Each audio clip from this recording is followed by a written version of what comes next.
There will be no real non-controlled currency in the world. We're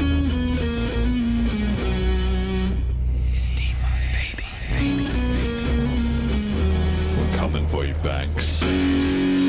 Bitcoin is punk rock. Deal with it. You split, we bankrupt you. Do you use Lightning wallets to pay for things or not? No. Bitcoin Cash would be seen as more of a threat to the United States hegemony than Bitcoin. Miles Town, what's your favorite kind of money? Bitcoin Cash. Hello and welcome back to the Bitcoin Cash podcast, following Bitcoin Cash on its rise to global reserve currency. This is episode number 66, St. Kitts Retro and CashRain release, featuring David Hudman. Today is Saturday, the 3rd of December, 2022. I'm your host, Jeremy. Same as always, Jet is producing the show.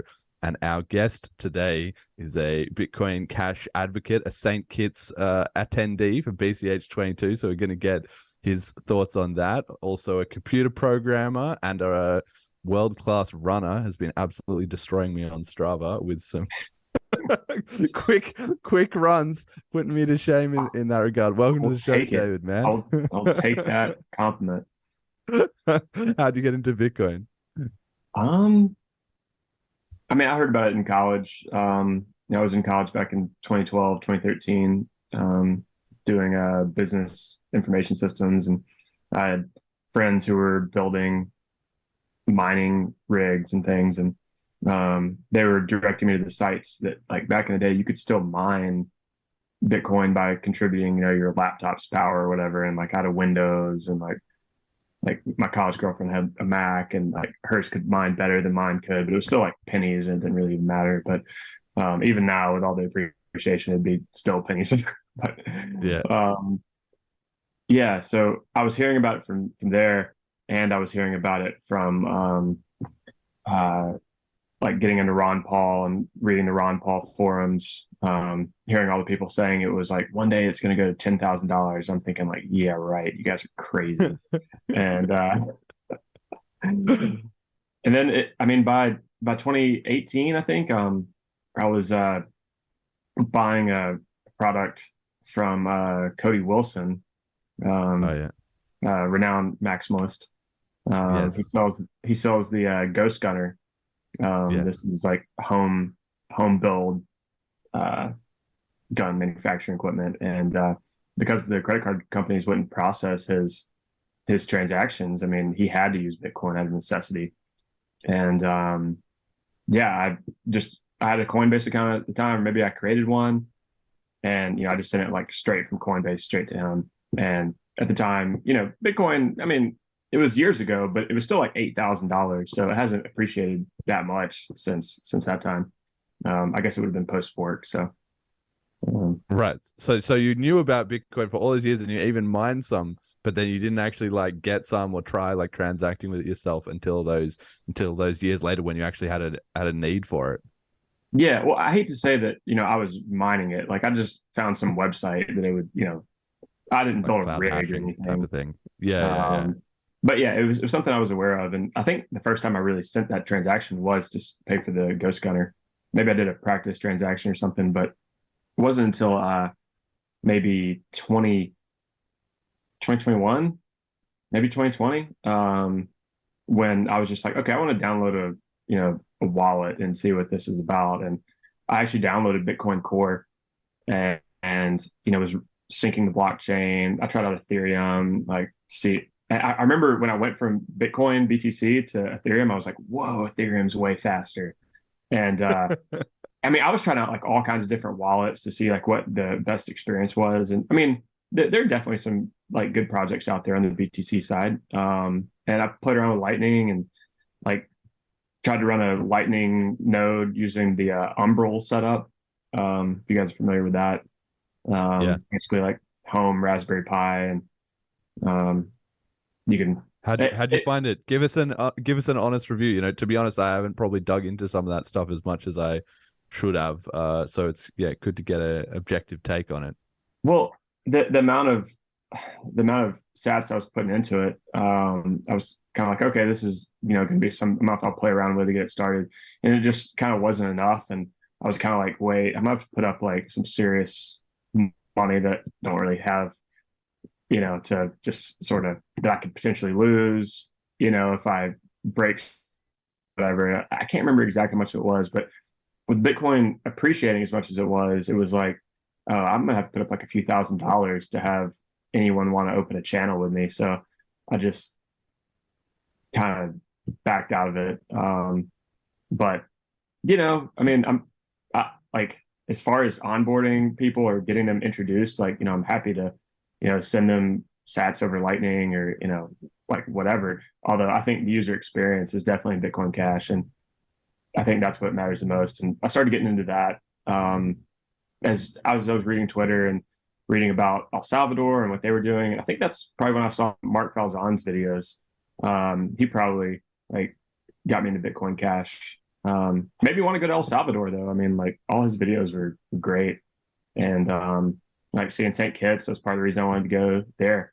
And yeah, I'm just seeing the arguments back and forth on Twitter with people talking about like, yeah, this is why like BCH works and could be a better system for the people. And I'm far from a maximalist. I mean, like I'm for trying different things out and kind of seeing what works, but it seems like BCH definitely has an advantage over BTC in the money for the world kind of category. But I like other projects like Monero. I like Zcash is interesting, but I'd say like Monero and Bitcoin Cash are probably at the top of my my interests. Yeah, well, there you go. That would be pretty typical of the listeners. A few weeks ago, we did maybe even a couple months at this point, we did a listener survey, and that was like the most common coin was obviously BCH, right? But then people had Monero and Ethereum were the two standouts that most listeners were sort of interested in, and then BTC, BSV, and like a couple others. But those were the most crossover that I think we had. Hey. Dr. Token with a 3 in the E and Nufflebeer 604. We've got a bunch of new listeners tuning in this time that I've got to shout out. We're going to do a live CashRain in 18 minutes, but I'll mention all that in a moment. But because of CashRain, I'm hoping that we're going to have a lot of new listeners on this episode. It seems like we have so far. Anyway, we'll get to that in just a minute. So starting with the price, as always, we have BCH making a bit of a recovery the last couple weeks, now $111.62 USD. It's now 1 BTC buys 152.6 BCH. So BCH has improved on that ratio actually fairly decently. And 1 Ethereum buys 11.37 BCH. So Bitcoin Cash is again improving against ETH as well as BTC and USD since the last show a couple weeks ago. How do you handle the markets, man? Like you said, you interested in different projects? Do you sort of split your investments around? Do you speculate a lot? Do you just hodl it all in cold storage? How do you, do you trade at all? How do you handle crypto markets and the volatility? Well, for a while I was using the what's it called? It was Badger or something that lets you buy. It lets you buy a couple different cryptocurrencies for free. BTC was in the list, and that was probably the most correlated with BCH or whatever I was buying. So I didn't really have. I'd like you'd have to pay for Pro to use to get BCH or maybe to get some different coins. So I just kind of stuck with BTC and then just just traded when I wanted to. Yeah, I mean, I'm not really trading much, or like if I hear about something or I was like, I want some Monero, I'll just get some. Like maybe I think I got a little bit of Monero before the whole Russia thing, which like made me think that I was like doing well in crypto for a while. But I think I'm that down, like overall. Most of us are, especially in BCH, man. Yeah, it's just like when I think about when I should have gotten in when I really first heard about it, that I should be up a lot, but I'm not. it's a get rich slow kind of thing, which is the grand irony of crypto is that everybody sees it as being getting rich quick, but actually the richest people in the space, for the most part, obviously some of them were there really early, but the way that they got rich was by being early, but by not fucking it up. That was actually the bigger thing. It wasn't that they made some sick investments here and here and here. Like usually it was like they got a bunch of BTC, they put it in cold storage, and they waited for like 9 years. And they just didn't lose it, didn't get scams, didn't put it into an exchange that went bust, didn't fuck it up this way. Like maybe they got in on early on another couple of the more legitimate projects, but they didn't throw it all away in some crappy projects or whatever, right? That's really been the key to success. And especially with BCH, given that it is like now at those prices of $100 a coin that BTC was back in the day, you know, if a flippening or when a flippening is on the cards, you're gonna be all good at that point. But obviously we gotta push that boulder a little bit further up the hill before it starts rolling on its own, I guess you could say. So speaking of that, we've had some pretty good action this week on that front. So probably it was on Thursday night maybe, or on Friday morning, Kim.com came out with his CashRain project that I'd seen the demo of, and we've talked about a little bit on this show, but viewers were still saying like, what is this? Can you explain it all or whatever? And now it's actually out, so people can try it. It's in open beta, although they were running out of signups. So if you aren't able to sign up, well, you just go to cashrain.com. You can try and sign in and whatever. And if you can't sign up because they closed the beta, which they said they were going to be doing soon, then you can still get in, but you'll need an invite link from someone who's in. So I don't know, hang around on Twitter or whatever Bitcoin Cash friends you have and see if one of them will get you an invite, because that will still be able to get you in. But essentially what it is it's this idea that Kim had to make a viral tipping and kind of promotion app that lets you airdrop money to BCH, right? To huge crowds of people, essentially. So like the Bitcoin Cash podcast has created a community which currently has, I think, about 1,600 or 1,730 people in it who have all signed up. Now, there's no barrier to entry right now on any community, so you can just go on and then you can just join up on every community, which is what I think a lot of people are doing.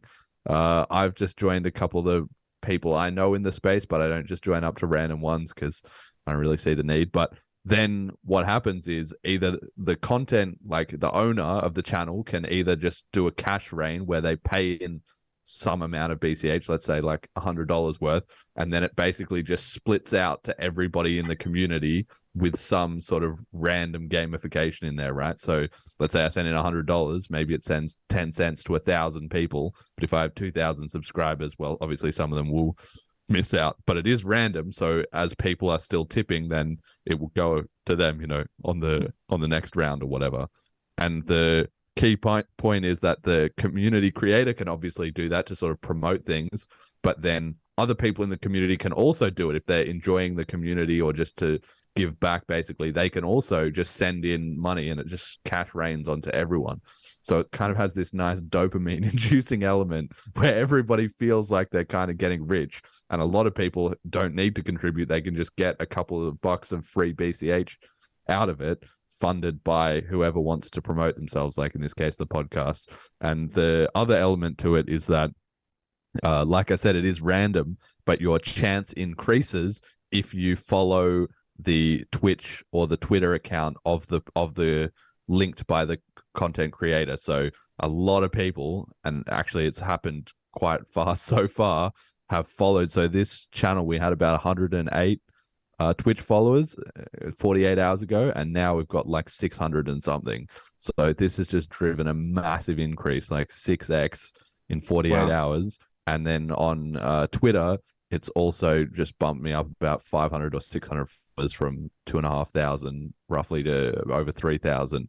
So the real question has been, were these all just bots or were they real people? So that's why I said I was very interested to see in the chat. We've had a few new first-time chatters, so it seems like at least a few people were real, and they did come through and check in on the stream. I don't know how many are real and how many are not. That sort of remains to be seen. But that's the kind of overview of CashRain so far. Have you had a chance to check it out, and what did you think? I haven't checked it out, so I mean, I've heard about it. It sounds like a cool concept, and it seems like BCH has an advantage.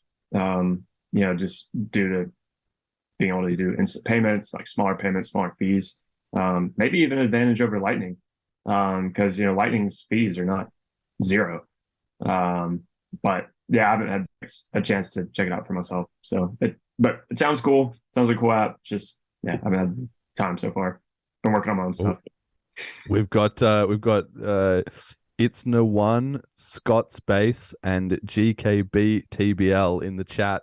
First time chatters all confirming that they are not bots and that they're enjoying CashRain. So that's good to see. Like it seems like it is actually creating quite a bit of hype. I mean, I sort of felt like there might be some element where it's attracting kind of a combo, of real people and bots. But then once you get a certain number of real people or even bots liking or retweeting your tweets, then it starts getting onto other real people's feeds by, recommended, 100 people like this post or whatever. So it can start a bit artificial and then snowball into being organic. That's kind of what I felt was sort of happening a little bit, but it will only remain to see as time goes on whether the posts continue to have the sort of organic traction and stuff separate to the CashRain posts, or whether the CashRain promoted or hype things were the only time when everyone gets really excited and engaged about that. But it certainly hasn't just been me. I've seen a bunch of other people talking about, like Bitcoin Jason and several others have found the same effect. So I don't know how Kim has done this, that he's just found some loophole in the internet or something to just massively blow up BCH, because this is the first 48 hours of his beta, right? He hasn't even had any time to adjust things or tweak things or improve it, or I don't know, like whatever changes to the formula or feedback. None of that. Just on his first shot at it, it already seems to be taken off. So this seems to be kind of pretty bullish. I don't know. Are you caught off guard by the success of this in any way, or how much hype you've heard? Yeah, I mean, I'm wanting to check it out now because like you have gotten me really curious. So I mean, and he's a big influencer with a huge following, and this is a guy they mention like in national media periodically. So it'll be interesting to see the influence that has. But yeah, I mean, like when you're looking at this and the other projects people are working on, like that give people more of an opportunity to use it in a real way, I think that's all going to be really positive. I think there are other bullish signals too. Right now, I mean, like I hate to get like too into the price and stuff, but no, go ahead. I mean, I was listening to Ryan Giffin on his YouTube channel this morning, and he was talking about how he wanted to tip somebody in BCH, and they basically like got really mad at him and said like, how could you do this after FTX? Like everybody lost all this money, and like you're trying to like give this stuff out or whatever. It's like, I mean, you don't hear people saying like, oh man, like a bank failed. Like, why are you trying to give dollars out? But I mean, it just, when there's that kind of panic about it, it just seems like, I mean, I'm not an analyst or anything, but that sounds like about the most bullish kind of signal you can get is when people are hostile to an asset. So at the bottom of the bear market. Yeah, well, that's right. Yeah, we might see. And I mean, these weren't like technical people, these were like people who he was going to tip for like working on his car or like fixing his tire or something. And like those people are being hostile. So got to think like it's a good time to buy.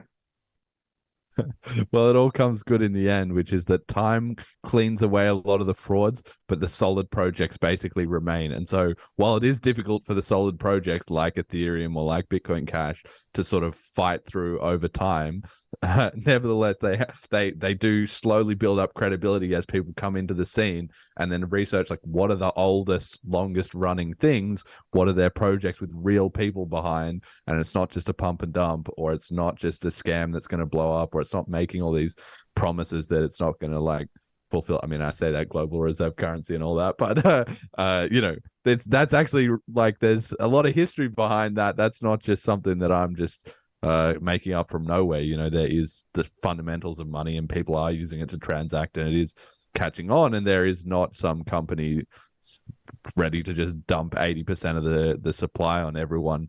We can see in the chat here we've got Brazil, Mexico, Bangladesh, maybe someone from Argentina as well too. So yeah, we've got a whole bunch of new listeners from all over the world. It seems like from this whole CashRain endeavor. I don't know what I was expecting, that I sort of like having the viewers go up, the followers go up 6x. Dubai as well, yeah, forward. I was expecting like some increase, because I didn't feel like you can't get 500 followers and have them all be bots. Some of them would obviously tune in, but I also didn't know whether it would just be crazy and like suddenly there'd be just the chat would just be flooded with all these new people. It seems like a bit of a mix, about what I sort of expected, that we've had definitely a few new people have been checking in and interested and following it. But at the same time, yeah, some people are just there to try and get their 2 cents of on-chain tips and then duck out of there. So we're going to do a 1 BCH CashRain live on the show in 4 minutes. At the moment, let me just refresh here. We got 154 people have entered into this by liking or retweeting, and then we've also got so I'm setting in 1 BCH, and there'll be a jackpot of $28, 0.25 BCH. So somebody will get $30 out of just being being one of the retweeters there, which is pretty good, I guess. So obviously part of this also has been that it's boosted the kind of on-chain activity for the blockchain. So that's my stat of the week this week. Transactions per second have rocketed up in the last 7 days. The graph kind of is close to about 0.2 transactions per second on the Bitcoin Cash blockchain. And then after CashRain was released, it went up from 0.18, 0.2 up to 0.3 or 0.35. So almost kind of 1.5x or doubled, and then dipped off a little bit after the initial hype. And then it rocketed up a ton more to 0.7 transactions per second. So more than tripling, nearly quadrupling what it had been before as well. So part of that is the CashRain hype, because all of this stuff is all on chain, and that's why it's, you know, so important that people are getting onboarded this way, because they do learn how to use an actual wallet and stuff like that. Like, we're not onboarding them to an exchange, or we're not showing them some new scam or something. Like, if CashRain shut down right now, everybody would still have their Bitcoin Cash, and everybody is being onboarded into real non-custodial wallets. So that's that's a pretty perfect as far as an adoption tool goes. We're just going to have to see how kind of viral it goes once some bigger influencers get involved. So then we've got in 1021 says, also, we can agree Kim did a great job in giving something to content creators that can attract an audience. If the audience stays or not definitely depends on the content they're provided. Yeah, and so I guess that's it. As a content creator, we can sort of pay to get our stuff promoted via Twitch and Twitter, and I assume pretty soon YouTube and Instagram and everything else as well too. But they're only going to stick around if we're doing a good job. So I guess it's kind of beholden on us to do that. We've got 80 seconds until the CashRain. Jed, have you got the stream up ready to show us? We'll do it live. Okay, all right. 1 minute. This is all live, so if this doesn't work, we're gonna see it fuck up right now. But I haven't done one of these Haven't done one of these CashRains. I've done the CashRains, but not these ones that are only they're called active CashRains that they tick down and then they hit the timer and then you have to pay them. So apparently what happens is if you don't pay and you try and scam everyone with a lot of hype, but then you don't fall through, Kim said that they're just monitoring it. If people's accounts are doing that, then they're just going to like ban you. But It's like great, like John McAfee. Yeah. Me. Yeah, exactly. But I mean, it seems like in the future they should add it actually so that you just pay in advance so the money is already there. I think that would actually be a lot better. But okay, here we go. 10 seconds. Got the countdown. Let's see how many people. 159 people have entered. 2, 1. So CashRain on participants. So I'm going to go here. Let it rain. Your invoice is being generated. This can take a moment. It's what I'm seeing on my screen. And it's got to give me here we go. Here's the QR code. And it's saying for 0.7564 BCH. I promised 1 BCH, so I'm not sure why it was less. But okay, let me just send that. It's for how much And BCH? sent. Well, I was trying to send 1 BCH. Oh, here we go. Okay, so it did. On my wallet, it says 0.756 BCH, but it said 1.01 BCH has been rained to 157 winners. Congratulations to @TopParker, who got $28 out of that, 0.25 BCH. And Dexter VIP Corp, Infinity_D1001, Jet Scythe, and Lloyd got $2.80 each. And then $44.83 has been rained to the remaining 152 participants. So congratulations. There we go. Infinity D1001 in the chat. Congratulations on your CashRain. That was pretty fun. So I think you can sort of see there that you guys should give something extra to people who are watching the stream. Well, I don't know if you want to do that. If you can put your Bitcoin Cash address, you can paste your address in the stream chat and people might tip you some BCH. There you go. I don't know. I don't have anything special prepared for the live viewers, but I guess there's a bit of a historical. I think this is the first on-stream CashRain ever. So once it's kicking off in the future, once bloody PewDiePie or like whatever, some huge guy with 1 million things is doing a CashRain, you can be like, I was there early. I'll tell you what, I'll give you a tip right now. Maybe acquire some BCH, and that's my gift to you. You can thank me in 3 years' time once this has kicked off. You may be able to set up a cash box and announce it here on live stream. That's another. If somebody can explain to me what is a cash box, that would be really helpful, because I have one now. It says, tell your community there is $1.03 left in this box, but I don't know how does anybody get this cash box? What? There's like nothing there. Whoever clicks on it, okay. Well, yeah, I opened a couple cash boxes yesterday, and it was just like if I went to the community tab at the right time, then I could see it and it's just tap on it, and it's instantly deposited. All right. Well, so somebody's got to try and get in. There's a button for me that says delete cash box, so I'm not going to press that. But I don't know if I need to activate it or anything. It seems like it should just be there. So the first one that opened the cat, well, somebody just go and open it then, because that's free money for you right there. Lebanon 666, welcome also to the stream. Okay, all right. So that was our kind of CashRain segment there. But I don't know, Jet, did you have any thoughts on how you found it so far? There we go. I was muted on OBS, so they wouldn't have been able to hear me. I'm just going to go back to the CashRain thing real quick so that I can see if the box is visible. I found it really easy. Like, no issues at all. I'm also just seeing here in the bottom right to the community page, it's like loading up the stream, or trying to at least. Well, that was I didn't expect that. I was kind of it came up, it was sort of distracting me, but apparently, yeah, our stream is live right now on CashRain.com, Yeah. which I was not aware of at all. So that's a pretty cool little integration. I don't know that anybody's seen that before because I don't know that anybody's done a live stream from one of the active CashRains. But anyway, there you go.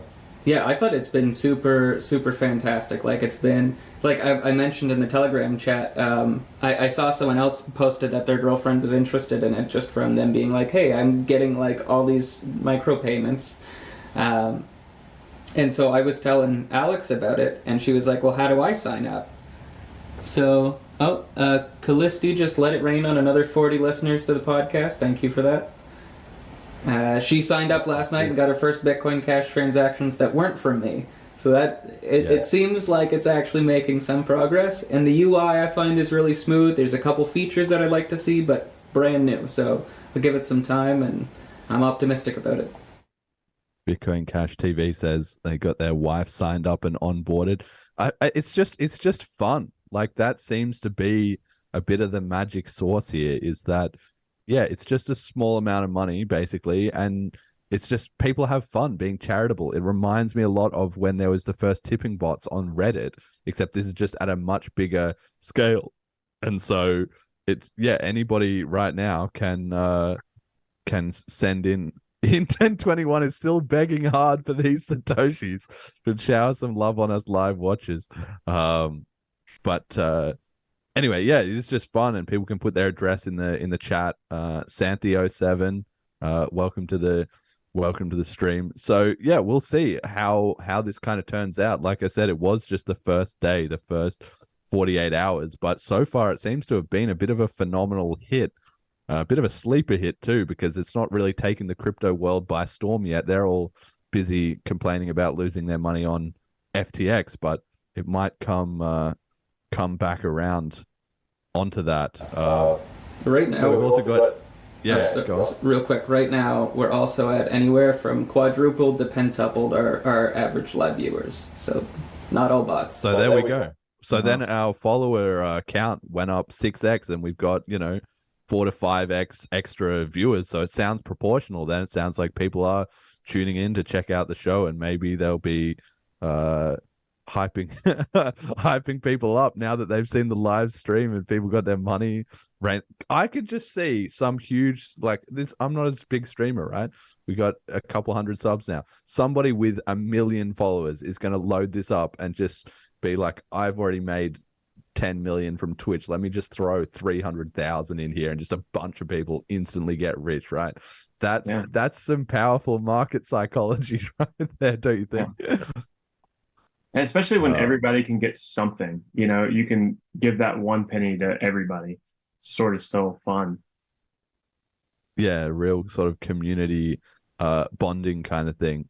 So I wanted to make one other point about this, is that so we've seen the increased activity on the network because it's important that other coins can't really copy this so much because the vast majority of coins that are EVM sort of based, like Ethereum and whatever, the fees would be way too high. It's very like one of these BCH transaction can go out to at 0.01 cent fee, and it sends to 600 or 1,000 people at once in a UTXO model. In an account model, you can't do that. You'd have to send 1,000 transactions basically. So it would be way more expensive for them to do. It's not designed in that way. So you have to be a low fee UTXO change, which means BTC is out as well too.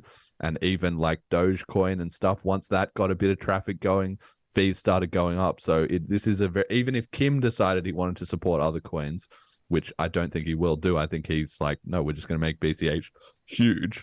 Other coins can be like, wait, this is going viral. Why don't we make something like that? Well, it's not going to work for them. Firstly, technically and economically, it's not going to work. But also, secondly, viral things tend to have a first mover advantage. If you're just the knockoff whatever, everyone's like, yeah, but you didn't come up with that.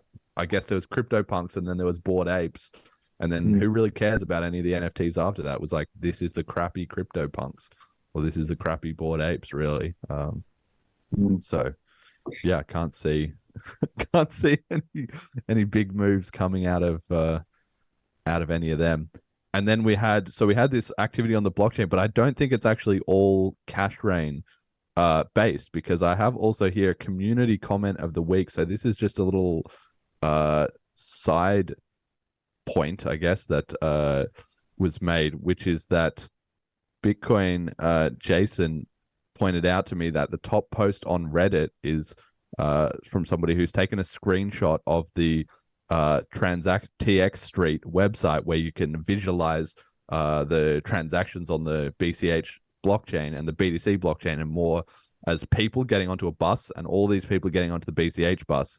And the post is titled, "When you really need high volume, low fee, and reliable service, there's really only one good choice," obviously BCH. Bitcoin Jason said, "Is there going to be a report on this?" And the author, who's this P Chandel _AU, said, "There is a more detailed story to the image shown in this post. However, the contrast between BCH and BTC was observed during a test we were running and was in itself post-worthy, in my honest opinion. For what it's worth, the test was the collaboration of 224 decentralized actors who collaborated to build a digital asset from more than 1 million components. Each component was prepaid with the permissionless peer-to-peer security of the Bitcoin Cash blockchain. The transaction count on the 2nd of December 2022 UTC tells a little more of the story. The full story will be posted in the next day or two." So these are the guys from the Bitcoin Cash City who are working on another app that is still sort of in the last little bits of development. I've heard a little bit about it from them, but I'm still actually not clear on a lot of the details. But they're ramping up and putting a lot of transactions on the chain with what they're working on. So this CashRain hype might be just the start. Like, people are gonna get excited about CashRain, and then this new one is going to be coming out as well. Yeah, too. this is Higgy17, welcome. This is the idea that's not just about building. I mean, they say digital asset, or they're building a digital component. Like, they make it sound like it's an NFT, but I mean, from talking to them at the conference, they're talking about like actually building software, and assembling like mini digital contractors to put it all together, which is an interesting idea. If it can work, I'm not sure. Maybe it won't. Maybe it will though. Yeah, I use Copilot a lot. Copilot works really well, and it sounds like they're sort of talking about something that would, have a similar kind of functionality, but in a more like spread out, like, call it decentralized maybe. But yeah, I don't know. It's gonna be tough to define those requirements to build that out and build something that's not just pulling in like random things that don't matter. Seems like a tough problem to solve, but I mean, hey, if they can solve it, it sounds like they would make a lot of money in it. Well, that's exactly it. So for people who don't know, Copilot is the sort of AI generated code completer, right? For Visual Studio Code, or is it in, I guess it's probably in every IDE, right? But I don't know. I've actually never used it. So yeah, I've only used it in Copilot. It's $100 a year, and it's definitely worth it. I mean, just doing basic things that aren't anything that's far outside of the box. It's like, okay, I'm just calling an API, I'm just returning some data, I'm just dealing with errors, I'm just dealing with valid responses. It pretty much knows what you're doing, and it can, I guess you'd say scaffold a lot of that for you. I don't know, scaffold is the wrong word, but yeah, it's building that basic stuff for you pretty easily. So we're going to be out of a job as software developers then pretty soon. You and I, like, what? I thought I was. You better download it and start using automation proof. Yeah, but then I'm just going to speed it up. I'm going to speed up my own demise. I'm a little bit worried about that. No, I think we'll just be better at using it than everyone else. So that might be the. Please clip that out for the clips. the last ones to be automated as the robots take all our jobs. Well, that's why we've got to have a bit of BCH, because I'm sure that the AI's favorite currency is going to be BCH too. So at least we'll have enough money to pay for the rest of our lives Yeah. Well, You know, to I remember the negotiate AI with in our Silicon Valley. They in the Silicon Valley sitcom did eventually crack public key encryption. So we better upgrade. We better get some encrypted keys going on there. yeah, Pretty let's see if the soon. guys Bitcoin Cash City can build the software that's resistant to that. Yes. Well, we're definitely gonna need something like that. To be honest, and this is totally off topic, but I am starting to get a little bit wary about this stuff because I should be the person who most, the future, it's going to be great. Technology has always made things better. Yeah, it has, but we are at some seriously singularity type of stuff starting to happen right here. So maybe, I mean, there's no stopping it, right? So we just kind of got to handle it as best we can. But it does feel a bit like maybe it'll all come together pretty fast with like brain chips getting implemented to people and AI. And what people seem to think that AI is going to be kind of benevolent or hopeful, like they're trying to keep the reins on it. But it sort of seems to me like, well, that's like the ants trying to negotiate with us, you know, please don't destroy our hive. Well, maybe if a kid's feeling like an asshole, he just stomps on the ant's nest and that's goodbye ants, right? That's going to be us trying to deal with these AIs. So yeah, I don't know. I'm a little wary. Are you optimistic about humanity's future in a post-singularity type case?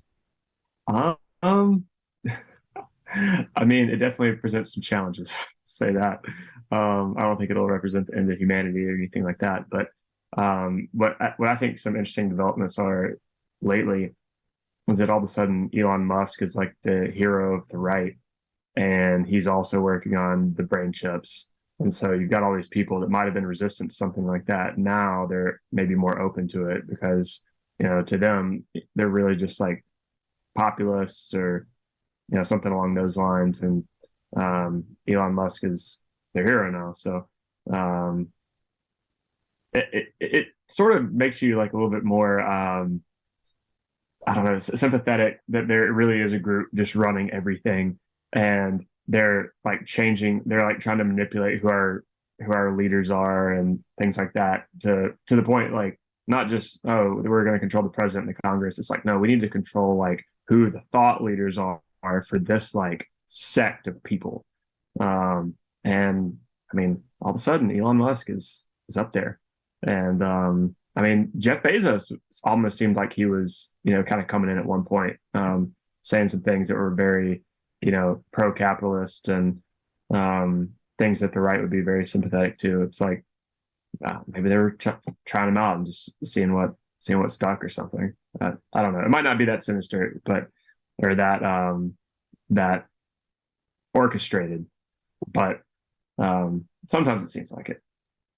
Yeah, well, it certainly does. I mean, I try to fall in a bit of a middle ground. Like, I think if you think there's nothing going on, then you just have your eyes shut or you're just unaware of what's happening in the world. Because if you do any sort of moderate level of research on pretty much any subject, right?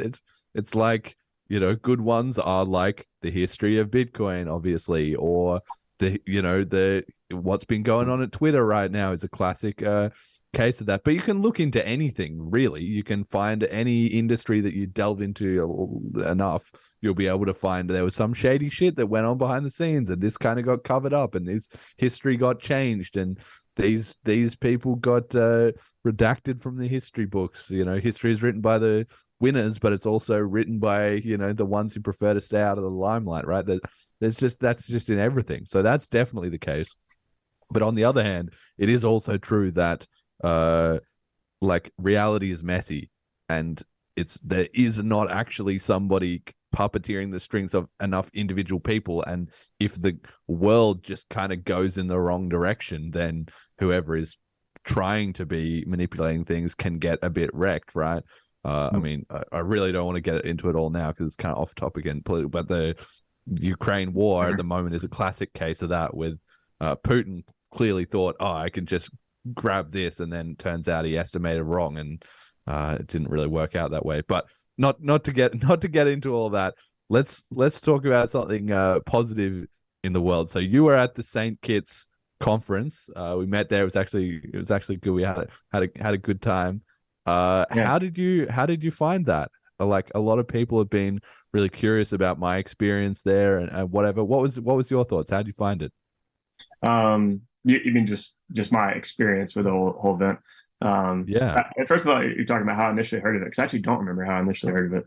But as far as my experience there, it was great. Really interested to see, after like Mark Falzon posting the videos and going down there and paying everywhere. It really made me think that, like, wow, it really has taken over there, and I really do want to see it. And it really was awesome to be able to pay for so much stuff with Bitcoin Cash and just have that smooth user experience. And everybody seemed to know about it. It wasn't like they were unfamiliar with it. Now, like, when we ventured outside of, like, the hotel that accepted it and, the bars that accepted it, we saw people who weren't that familiar with it, and we tried to onboard them. But we also went down to the port. I'm not sure if you came with us that night, but we went to Nevis, and so we had to take a boat over there, and so we had to take like a taxi to the boat, and we just kind of like found a taxi driver who accepted it. So it wasn't like we had to ask him or anything. He was like, "Oh yeah, you did Bitcoin Cash? Yeah, I'm doing that." And there are people all over that port area where the cruise ships come in. That was where we went down and found the taxi driver, but there were people all over that area that accepted, like lots of merchants. So you've got people coming off the cruise ships that are seeing where they can spend it, and that's pretty cool too. Yeah, for me, I was there for 2 weeks, and I made 5.5 fiat transactions for the grocery store. If they'd been able to onboard them, that would have been brilliant, because then I would have been able to get nearly 100%.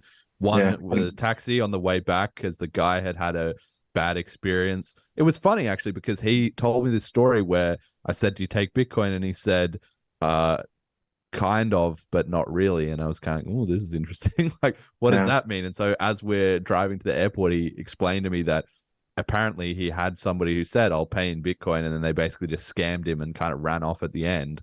So I was kind of like, okay, well, that sucks. I mean, whoever that was screwing up the reputation of the Bitcoin community, thanks, whoever that was, because now you've soured this guy on it. But on the other hand, it was very interesting because in a previous iteration, I would expect to have that story convince someone that Bitcoin Cash was to blame. But he seemed very aware of the fact that, like, somebody could have scammed him in US dollars, and that it was the person who'd scammed him that was the problem and not the actual Bitcoin Cash. Like, he'd seen enough other Bitcoin Cash stuff going on to know that it was legitimate, right? And so that was kind of interesting. So I did pay in fiat because I didn't want to push him on that, but I paid him in fiat, and then I also paid one other taxi driver half in fiat, because on the way there I convinced them that to take some BCH, so they took 50% fiat and 50% BCH, which was awesome. Cool. I also met a bunch of listeners to the show, which was really cool. Everybody's really cool in person. People look different in person. That was another thing I found a lot, is that everybody was kind of how I expected them to be. It was not like some people had some big online personality and then in reality they were completely different. But a lot of people, the first time I so not with you actually, I instantly kind of recognized you, but a lot of other people, they were like, I was like, "Hi, I'm Jeremy," and they're like, "Oh, I'm so and so, like that you should know, or that we've like spoken on Telegram or something." And I was always like, "Oh yeah," because sometimes the image that I have of them is like their one profile picture where they've got a different haircut, or they're just like in a different lighting or something like that. And then you see them in 3D. And as soon as they say, "Yeah, I'm so-and-so," your brain connects and it knows. But, just turning around with someone like, "Hey, I'm so-and-so," and you're just kind of like, "Oh, hi." So that was a super interesting experience, I think. But I didn't expect you to have like the big wings behind you that, because you can't see it in these pictures. With front profile, like if you turn sideways, Jeremy's got these huge wings. Just like starts flying around. Look at the fucking angel, angel of death, just like coming. I didn't actually get a plane to St. Kitts. I just like dive bombed in. Yeah, exactly. Yeah, it's Icarus wings. Like a let's see, who's the Marvel character? The guy that like wasn't a superhero and then they gave him the wings. It's not Hawkeye. What's this guy's name? Falcon? There's that guy like Jeremy Renner or whatever the hell his name is. Yeah, the black guy in the movies. He's like the only Black Avenger, I think. No, and Black Panther. You got Black Panther in him. Oh, I don't know that guy. I haven't seen most of those Marvel movies. I think his name's not a big fan. Falcon. Anyway, Falcon. I'm like Falcon. All right. Well, I'll take it. I'm a superhero. it's pretty cool. I love that. Yeah. Yeah. So that was awesome meeting a ton of people. And one thing I also found as well, I don't know if you found this too. Well, you're kind of in this category, to be honest. Was I met a bunch of people who were there, obviously for BCH and the part of it, but a lot of people who came along just sort of circumstantially, like you weren't personally like Bitcoin Cash 100%. Fuck all the other crypto. You're not like that, right? Yeah. But you just were like, oh, this is interesting. Let me check this out. And then they came along and they were really impressed. So I met several people who were just came along by some circumstance or another. Oh, I'll see how this is going. And then they were like, wow, it's actually happening, because I think seeing it being exchanged everywhere and so on really made a big impression. I think it will be hard for them to be convinced about other scams or other cryptos unless they see that same thing happening, because they've seen the progress. Did you notice that for yourself or for other people? I'm sorry, I'm not sure I totally understood the question there. Well, so like you came along not necessarily like converted to Bitcoin Cash as, okay, this one's really, like you said, you like Monero and you've tried BTC and these other things. Did coming to the conference convince you in any way that Bitcoin Cash is leading the industry in that chances of being the world's money? Yeah, I mean, probably a couple things. User experience I mentioned already. That's a huge one. And just seeing the OGs, you got people in there that have been around since 2009 and they're developers or they built mining rigs or something. They've been in it for a long time. They came to the BCH side. That kind of shows me there's some potential, because I mean, I don't know. That doesn't seem like there's quite as many BSV folks that have that much experience with Bitcoin. There are a few.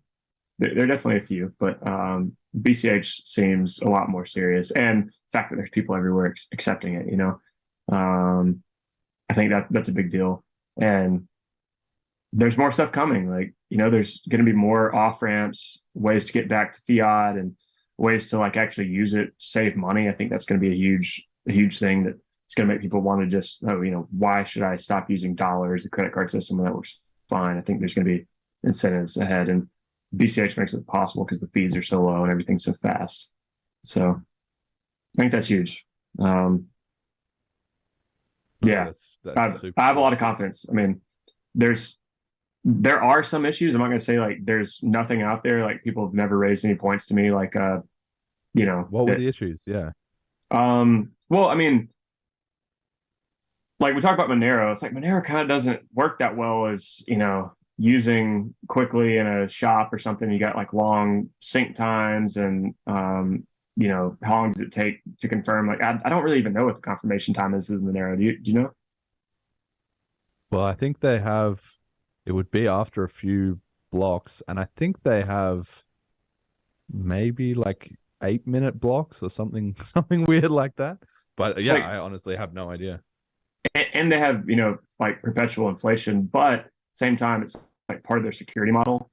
And I mean, I don't know if it's exactly set up right, but it does seem like, oh man, will the mining reward be enough? Because right now it's 6.25, Bitcoin or BCH, and whichever whichever blocks the miners are, blockchains the miners are participating in. So, when that goes down to, 0.06, 40 years from now or whatever, it's like, will it be enough? And will we have to make some changes? I don't know. I mean, I say we, like, I'm not working on stuff at that slow level. Yeah. Well, we just need to get enough adoption, right? That's really, because I think this whole inflation thing is sort of largely misunderstood, right? And that's one of the points I take issue with the Monero community on, is that they say, oh, look, the reward is going to run out, so therefore you guys are not going to have any security if you don't build up enough transactions. That's true. But their solution to that is, okay, we've added this perpetual inflation. And you're like, okay, well, then you've kind of screwed up the sound money if you've added this inflation. And then what they come back and say to you is, yeah, but we've added inflation, but it's consistent. So over time, it becomes a smaller and smaller like percentage until it eventually it kind of tails off until it's so small that it's basically not noticeable. And what they haven't in that 3-step conversation that you've had there, what they've kind of papered over is that there's no free lunch, right? If you have inflation, like somebody needs to pay for the security. So either you pay with it with inflation or with transaction fees. So the BCH strategy is we're just going to get a lot of transaction fees and that's going to be the answer, right? But the Monero strategy is like, well, that's not going to work. So we've added inflation, but the inflation is going to tail off. So it's basically the same thing. No, it isn't basically the same thing because then you're back to having to get transaction fees. Because otherwise, if you've got, you know, a tiny fragment of inflation and no transaction fees, you've got no security anyway. So if you're adding inflation and that's your solution, that's fine. But you can't try and have your cake and eat it at the same time and say, well, we're going to have trivial inflation, but also not really need transaction fees to rise to make up the difference. So, yeah, I'm not, you know, super deep into that, you know, as far as I don't know all the arguments in that argument. So, yeah. It's, yeah, I mean, I think it's an interesting concept at the very least. And, you know, I was listening, I guess I'm more interested from like the economic side of it. And I was listening to some stuff, on the this podcast called Rebel Capitalist, and it's by this guy named George Gammon. He's pretty popular. He's probably got like 500,000 subscribers on YouTube, and you know he's kind of along the lines like Peter Schiff, but you know maybe a little bit more sympathetic to cryptocurrency and stuff like that. I mean, he definitely likes the ideas. And he had us on this guy Jeff Snyder, who seems to really understand like how the banking system works in the US and in Europe, and has kind of described a lot of these situations that are like really fuzzy for me, like you know, these like repo arrangements and why we have like swap lines with like the Fed and like the Swiss bank and like why, you know, money is moving. But anyway, he was kind of speaking about Bitcoin and talking about how like even though there's technically no inflation, there can be inflation within like a small area. Like he basically described this this old, like I guess you'd say philanthropist or something. He was a traveler, he had a lot of money, and he basically brought gold into this community and like wanted to help them out. And he just like was giving away a lot of gold, or you know, paying for a lot of things, like supposedly helping out their economy. But basically, like the fact that he gave away all this gold, it caused like hyperinflation. And he went on and had to go back and like tried to like kind of suck the gold back out so that it wouldn't destroy everything there. And you know, you can have similar things with Bitcoin. It's not it might not be like on the total like global scale, but you know, there can be similar issues. Well, yeah, you certainly have the case, and it's sort of interesting, yeah, that in any scenario, printing money doesn't bring prosperity, right? You need actual economic trade to occur, and printing money is just a temporary stopgap, which the government tries and it always fails. And then this guy tried, it doesn't matter whether it was gold or something else, in a local economy, you put in a bunch of cash, it's going to change the situation, right? And that was one of the things I thought was quite interesting about the St. Kitts thing, is that, yes, adoption is not everywhere, but I can see that it will rapidly spread on the order of, you know, 1 to 3 years maybe, because the people who are closer to the inflowing money, which is the BCH, you know, the tourists bringing it in, or people making online purchases in BCH, are going to be benefiting relative to the rest of the economy. So the people who are missing out on that BCH, if they have some objections or they don't like it or it's too unfamiliar or whatever, they're pretty quickly going to discover, wait, everybody else is on this rising tide and I'm being left out. And so that will kind of convert them by default. That's how like you were saying about the taxi drivers, right? So like the one I talked to, he didn't really want to accept it, but some of the others do. And all of the attendees were all trying to find the taxi drivers who were accepting BCH. So it's just a no-brainer that the rest of them, especially since it's so easy and they can just jump on, they just need to ask somebody else to show them how it works for 30 seconds, then they've got it, right? So I don't know. What would be your prediction for the Saint kits adoption? Do you think if we go back in 1 year, do you think it'll be significantly more improved or not? I mean, I think it does depend on people putting work in on the ground. So it's kind of hard to predict how much work people are willing to put in. And just like, it also depends on, are we contributing with our projects or developers contributing? So there's a lot of factors there. And it really depends on how much work people are willing to put in. And we're taking for granted even like the people writing the node software.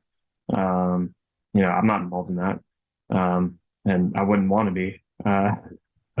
So just it seems so hard. It's probably like Bitcoin wallets are for the average person, honestly. It's like if you just like get over like a couple of these hurdles or just like willing to sit down for a little while, you can figure out a Bitcoin wallet. It's not hard. Bitcoin.com wallet makes it so easy and all this stuff. And it's probably the same thing with the, if I wanted to contribute to the nodes or whatever, maybe I could do that with a similar kind of attitude.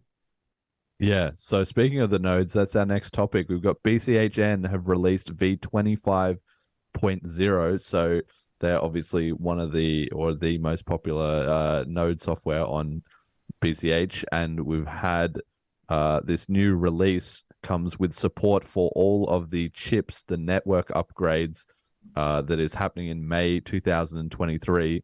So you've got restrict transaction version, which basically locks in the current transaction versions, which are 1 and 2, as being the only valid ones, so that people can't be trying to sneak in soft forks like they did on SegWit on BTC. So it's kind of shutting off that. And if you want to do an upgrade, you have to do a hard fork, which in the BTC land is a catastrophe. But in BCH land, it's actually smart because it means that people will have to convince the community that this is the direction everyone's going in, and you can't have these weird UASF type of political shenanigans. Then you've got chip 2021-01 minimum transaction size has been lowered from 100 bytes to 65 bytes. So for potentially some use cases where you need smaller transactions, that will work, and it obviously allows to get more transactions for the same amount of block space. So that's a good thing.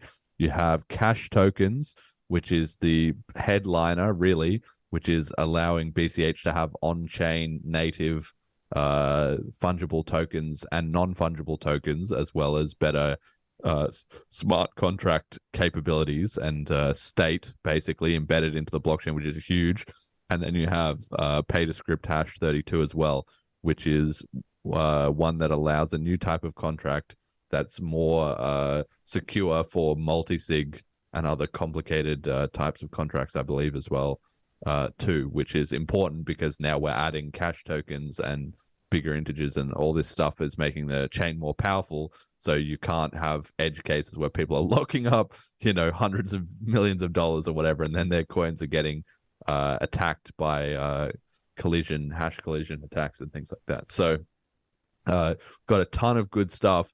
And I mean, to me, the notable thing is really that this upgrade is in May and it's the start of December. It's already out. So I don't know about you, but to me, this is like some unheard software development where things are getting out ahead of time rather than behind time. So how much do you follow actually the node development stuff and the protocol things? Like, I mean, you're a dev, right? So you might be able to get in the mix there. But what are your thoughts on all that?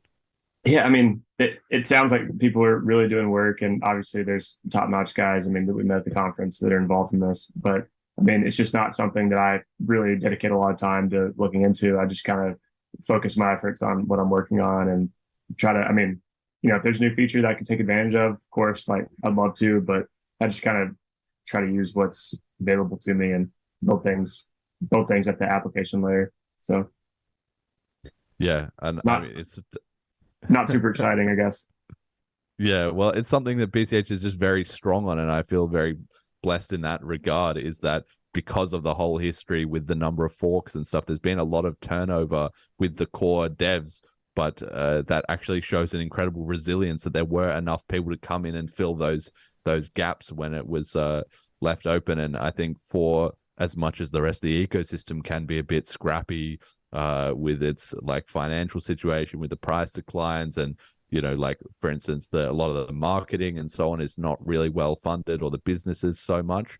That's starting to get fixed, but it's still kind of coming together, especially I guess with CashRain now. But the node teams seems like they've got money and they're sorted, and they're just happy to just keep working away, and they're just churning out industry leading stuff that we're all really going to benefit from. But the reason it hasn't exploded so much yet is because people like you and me coming in to make apps, that's more of a newer thing. You need to have a nice stable protocol, a powerful protocol too, that's not changing around too much, and that the developers can see, look, if I'm going to spend 3 months or 6 months reading up on all this, skilling, finding out what are the tools and blah blah blah, getting entrenched in this community, that it's going to pay off. And it's not like this is going to be an FTX scam and suddenly I spent 6 months of my life learning your cash script and then this coin isn't around anymore, or I made this whole library or this community tooling or whatever and then I'm just wrecked. So I think we'll see more. Like CashRain is a classic example of that, and that other thing from the Bitcoin Cash City too. But I think over the next couple of years, you're going to see a huge, like a small and then a huge growing spike in the number of devs coming in to build apps for BCH. But that's just my feeling. So speaking of that, let's talk about your app. So this is just a theoretical app that is ready to be released or whatever, but just walk me through it in your own words, what you're kind of hoping to build. Well, if you'd like Hey, to, I sent you a link. I sent you a link on Zoom to the demo site. I said it's demo, just it will eventually sync to my main website, which is davidhudman.com. But for right now, I've just got it in like the S3 bucket, because something about AWS, it like kind of takes a while to sync when you have these edge hosting things they do. Anyway, it's I can't remember the name of the service, but AWS is kind of annoying, and so the site doesn't deploy as fast as it should. Anyway, to get into the free Bitcoin Cash register is kind of what I'm calling it. Basically, it's just it started with me just kind of wanting to give people a way to tip me and donate money to me, and so I heard Ryan Giffin, when I'd hung out with him doing the merchant onboarding, told me about prompt.cash.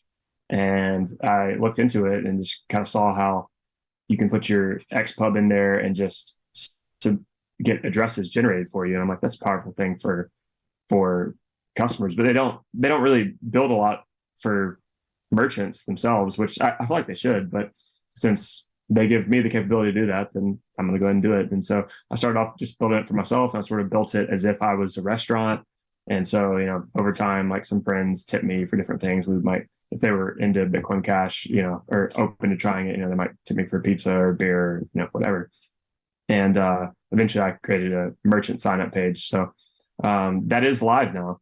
And if you go on the website, I mean, if you want to try it out, I'm not sure if we can see it on the live stream. I'm just clicking around it here. Jet, have you got it live up on the stream? Or maybe also we've got to be mindful, some of it's just the audio listeners, right? So we've got to kind of try and describe to them. So I've got your, like, David Hudman, you've got full stack web developer, donate, pay me, free Bitcoin Cash register, your LinkedIn, GitHub and stuff. So it's kind of like a personal website type of thing, especially a very common for software developers, right? Because kind of one of the ways you prove that you're a legit software dev is you to make a site about you and you put it up there for when you're trying to get a job, basically. And then when you don't, you just fucking let it degrade, and then when you need a job again, you go back and touch it up with all the latest technology. That's basically how it goes, right? But if I click this first button, donate, pay me, it then says payment methods. I got 3 buttons: crypto, Venmo, and Cash App. So clicking on Cash App takes me to a screen with a little QR code that I assume, if you have a Cash App user, you can just do that, right? Yeah, so friends of mine that just want to pay me in Cash App or Venmo, I have an option for them as well. It's just all it does is link to my profile, and then they can request, or they can they can send me some if they want. But the page that I'm drawing your attention to is the after you click the free Bitcoin Cash register, there's a create merchant page, and or there's a create merchant page button, and that allows you to define your merchant name and send me your XPub. And then once you send me your XPub, I can go through and create a prompt.cash account for you. And what that allows me to do is to monitor your transactions. So if you want to keep your privacy and you can actually save time by signing up, you can just put in your prompt.cash public token if you already have an account. You'll be sharing your XPub with them. But if you wanted to keep it away from me for some reason, and then you wouldn't get to have your activity monitored on our map. And so that's like kind of the main features. I'm showing a map of merchants, and I'm showing who's actually active based on who's signing up here, because you can list your location, and you can also provide your email to me if there's any issues or anything like that. So okay. And anyone who I guess is interested in this and wants to sign up can just kind of write a message in one of the boxes. I don't really check anything. It's all like very it's still like it does work, but it just doesn't enforce a lot of the rules like on an XPub and what that is. So if someone wanted more information about like what I'm working on next, they could leave me their email and write in the XPub box, and I would see their note to me. So all right, cool. So or reach out to me on Twitter. That might be better.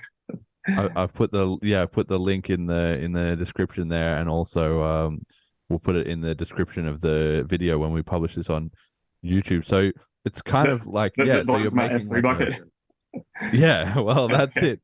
That's right, what we've got to go with. This is the demo version. You're now live on the beta version without realizing.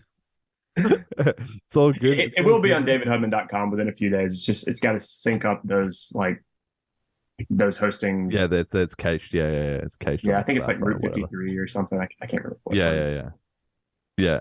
So you've kind of like wrapped some of the prompt.cash tooling then and just made it a bit easier. I like that, because prompt.cash, are you collaborating with them directly? I imagine you've talked to like Ecliptor and the devs there about this as well too. Like is like, it sounds like you've just identified maybe you need an easier wrapper for that, and you're sort of now providing that, and I'm sure over time it can just be all built automatically straight in, right? Yeah, I mean, I have talked to Ecliptor, just kind of told Ecliptor what I was working on, and that was about the extent of it. I think I might have asked for one thing, because I was potentially going to be signing up a lot of accounts, and was hoping I could create them automatically. I mean, maybe at some point I need to actually do this, provide Ecliptor services on my own. But I mean, this will suffice for now, and basically just allows people to have their own merchant page. So they'll go to my website. It'll be davidhudman.com/merchant/ whatever the merchant name is, and it'll pull up their stuff. And I mean, that's about it. From there, that's going to be the foundation that allows me to build more, like I talked about with the map. And then we'll also get into what you have on the slide there, is that we'll add merchants that have QR code payments at restaurants. Yeah. And this is sort of like the straw purchasing, we'll call it. The straw purchasing is kind of an interesting concept, because you can, if you don't have a credit card that gives you like whatever the maximum available reward is for whatever place you're going to, you can take advantage of someone else that has that with extra capacity, because sometimes they do have limits. Like you can't, if it's 5% cash back on gas or something, they may limit you at like $1,500. But if someone's still got that extra capacity, then they can still pass that on to you, and that's a pretty cool concept. Right. So just explain this straw purchasing thing, because when you said it to me, I've never heard of that. I imagine a lot of people outside the US have never heard of that. So what is it originally, and how does this apply with your crypto merchant solution?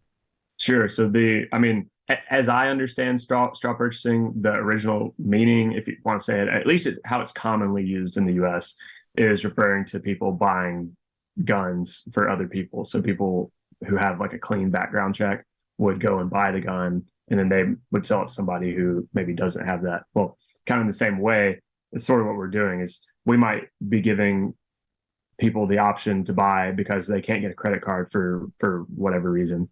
To give you like the most woke reason imaginable, let's say they came across the Mexico border and like they can't get a credit card, like those poor families, Yes. but they have cryptocurrency. So we're allowing these those less fortunate to use Bitcoin Cash and circumvent the greedy capitalist credit card companies.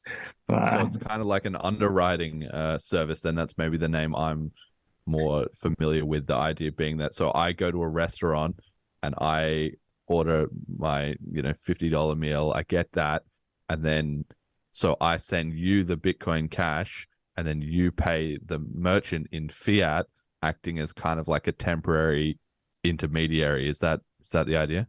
Yeah, so let's just say, you come to davidhudman.com, and when I have this feature deployed, you'll be able to do this.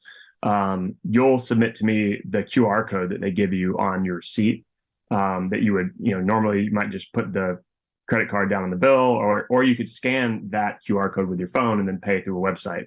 Well, so what you're going to do is you're going to send me that QR code, or you're going to send me the link. And then once you send it to me, then I can go and scrape off the information to, find out how much you actually owe and what's going to satisfy the bill. So then I can request that amount of BCH from you minus maybe some kind of small discount. And then once I receive the BCH, which is instant, there's no confirmation time, zero comp. So then I can pay the restaurant with my credit card that potentially has a discount for eating out. So I'm like kind of passing that on to you, and then your bill's settled. So I'm also hoping to use restaurants, at least like the ones I was testing at. People in the US who might be familiar with Cracker Barrel, was kind of where I saw it. I'd just come back from the conference. I was eating at Cracker Barrel, and I saw it there. And they also allow you to send confirmation emails after you pay the bill. So that's a huge thing too, because then I can bring other people in who have the credit cards, and they can, we make it a requirement. So you have to send the confirmation email. It has to come from this address. So there's ways to audit everything and verify it and see, in case anyone's trying to defraud people, there's a paper trail. Okay, so this is obviously all going to be automated, right? You're not going to be literally sitting there waiting for it to come in and then shit, better type in my credit card. Yeah, but number, this is but where I'm it's going to get my mom to help me just enter credit card numbers all day in these websites. Well, you might want to start, like, that's often the way that these things start, right? You start doing it manually and then you automate kind of piece by piece. Like, I'm sure the MVP will probably involve somebody sitting next to a computer, like on the phone, like, okay, I'm typing it in now. I mean, there could definitely be some manual parts to it, but I mean, the way I foresee it right now, I mean, I'm pretty familiar with web scraping. I've done a lot of it, and like scraping off flight data for another project out there on my website. So typing in boxes, automating all that should be no problem.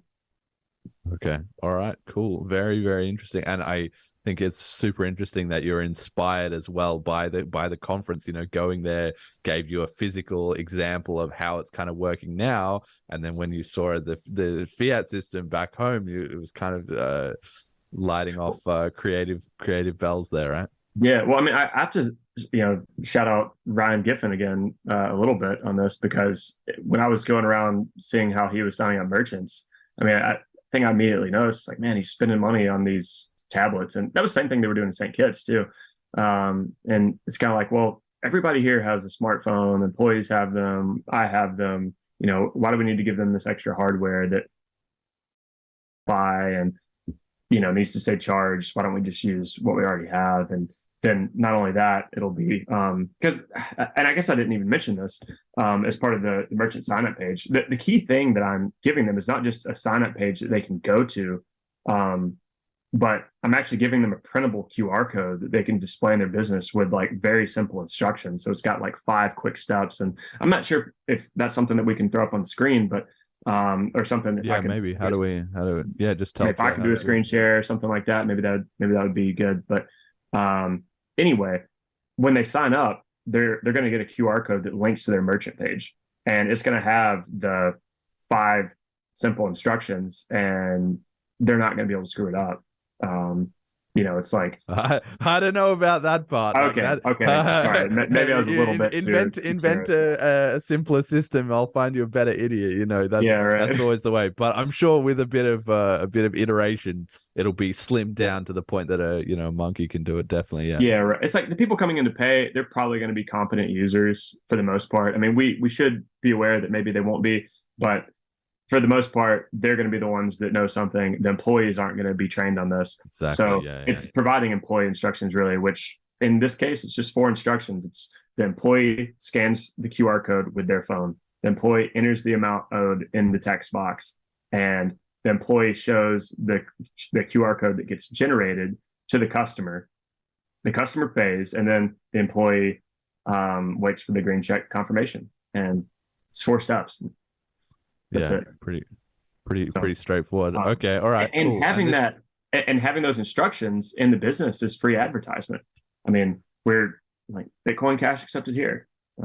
It's not just like a thing. It's like, this is how you do it. So then the customers start to understand. The more casual customer might kind of look at that and say, oh, that doesn't sound too hard. Maybe, I'm a technologist already. Why not at least try it or something? There's a lot of programmers out there, so it might appeal to them. Yeah, no, this is very, very cool stuff. And I love to see this kind of innovation in the community, right? Because it's something that's very different between BCH and a lot of other communities, because there is so much of a focus on onboarding people in real life. Like at the conference, obviously I was talking to people, but I saw several other times, people like Ryan, like you said, and Bitcoin Jason, they're really good at it. These guys are really good at it, getting people to say, okay, just try it out. Here you go. Here's how it is. Let me explain, send, receive, blah, blah, blah. And then you also have all the tooling and there's so on and so forth. Other coins are not really going to be able to compete with a lot of that, even if they think that they can, or it's not easy. And there's a whole ecosystem of not only knowledge in the actual heads of the community as to how this is all done, but also all the tools that go along with it, which are obviously being built mostly just for BCH, or at least there are some coin agnostic ones, right? But the BCH ones are being just built for the BCH community. So somebody else, if Litecoin wants to suddenly do their adoption in, not St. Kitts, but anywhere else, in Texas, then they're going to have to reinvent all this stuff or start from scratch or look at what we're doing. But, we have integrations and things that they're going to have to do themselves. And then they're going to come up with their own ideas, which is going to be less battle tested and so on. And all that just adds up quickly as to how I can see BCH getting ahead and ahead and ahead in the race until it just becomes obvious. Like, it's easier to switch to BCH than it is to rebuild everything on this other coin. Yeah. And I mean, and I'm happy to provide, Lightning integration if it's possible. I mean, it'd be extra work for me, so like I probably won't do it. But if maxis are willing to work with me, and I do know a few out there that might be willing to lend a hand. It's like, okay, yeah, we can put that on the site. But as far as using Lightning for some of these straw purchasing type things where you're passing on the discount, it's like Lightning might not work as well, because you do get fees in Lightning. And sometimes they can go up pretty high. So I wouldn't. I mean, sometimes they can be low. It may work fine. But I think it's a lot easier to use BCH. So kind of open over. Yeah. No complaints. I'm a little bit agnostic, but that seems to be, I guess I'm trying to kind of take the entrepreneur route. Some of the people we met at the conference seem to be taking that route, and they were probably doing the coolest stuff. Not to mention too many names that don't want to expose too many people in there. Yes. It's coming though. People are getting hype, and yeah, there's a lot of people are building stuff in the scene, and then that it's under the radar for 6 months, 9 months, or things take a long time to build, especially when people are not funded by huge VCs, and then they can just do it full time. But then on the other hand, if it doesn't work fast enough, they're just screwed, because then it's like, what have you got for me? And we own it all anyway at the end of the day, because we've been paying you to work on it. This kind of homegrown stuff, maybe it takes a little bit longer to get rolling, but once it gets rolling, it is actually sustainable, because it was just people built it up themselves, right? So I actually kind of prefer if the community has a lot of that stuff homegrown stuff cooking, because then once some VCs get involved and interested, what happens is they accelerate those projects that are already working, rather than, like we see in crypto, tossing away money on all this bullshit that falls apart, sooner or later. It was just funded off VC dreams. So, yeah. I'm kind of curious. There's not a lot of comments on it seems like. So, but I do see the link you posted. So in the chat. Well, yeah, we'll get the people in the chat can click on the link there. They keep bringing up the soccer. I think we're pretty excited about the World Cup right now. So in other news, we've got here much of the crypto industry continues to chase around Sam Bankman-Fried and sort through the wreckage of the $10 billion loss. We've had Elon on Twitter releasing what he called the Twitter files with this journalist Matt Taibbi about Twitter being influenced by the government to censor and delete posts that people were just sending messages from the kind of government, both Republican and Democrat, but more often the Democrats, basically saying, can you deal with these links? And then the Twitter stuff were just sent back, handled, like they just deleted them, like no questions asked, like we're just the government's propaganda outlet, basically in that regard, including most famously the Hunter Biden laptop and all the things wrapped up in that. And then you've also had JP Morgan trademarking a cryptocurrency payment processing wallet. So they're obviously trying to find their way into crypto after years, and probably still today, saying this is nothing and we're ignoring it. And you guys and your stupid little toy, well, they kind of can't ignore it any longer. It's starting to move on without them. So they're scrambling to get involved. So what do you make of any or all of these? This is just the grab bag of other topics to have some thoughts on. I know you were asking me about the FTX stuff as well. Yeah. I mean, that's probably the most interesting to our audience, or new listeners. But I can't help but look at the JP Morgan thing and say, I didn't know about that. And gosh, I'm glad I'm entering into that space, because maybe they'll be looking for a free Bitcoin Cash register. And I'm trying to be a little bit sneaky with my names, like a little bit subversive. If I can kind of use blend names together so it's not obvious whether I'm just like using Bitcoin or using Bitcoin Cash. It's like Maxis might understand, but newbies probably won't. So that's kind of a cool way to go about it, I think. But I don't know, as far as like the FTX stuff, I mean, I've heard so many things about it, it's I feel like it's creating a buying opportunity though, because it's just created so much negative conversation around cryptocurrency, that, like I was saying earlier, it's like people were actually hostile to just receiving it for free. Or I say receiving it for free, I mean maybe like getting a tip or something. But I mean, you tie in like apparently our politicians were getting donations through this company, and like somehow Ukraine was involved. Like I've heard that several places. That isn't something I've like read a lot into, so I don't totally understand what's accurate. But man, it was like the day it blew up, I remember Zelensky was like kind of calling for like a peace deal like immediately. It went from being like just like a very like hawkish, like we have to destroy Putin, or we have to do whatever, to like, oh, like we'll come back, we'll come to the table, we'll figure this thing out.